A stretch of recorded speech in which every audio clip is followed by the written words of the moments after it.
Di alindana ang maalong dagat, magiting na itinaboy ng BRP Cabra ng Philippine Coast Guard ang malaking vessel 3105 ng China Coast Guard na nasa 95 nautical miles mula sa baybay ng Zambales. Isa lang ito sa nagpapatuloy na misyon ng ating mga otoridad para sa soberanya ng Pilipinas.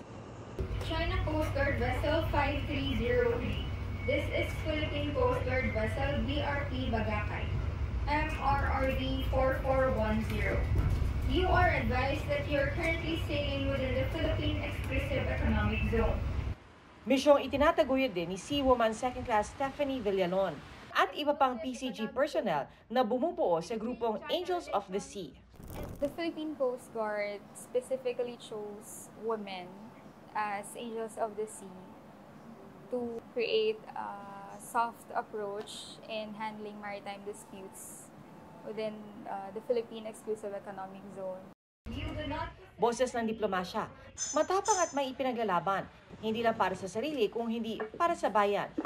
I didn't thought that it would be this risky, but I am actually willing naman to take the risk.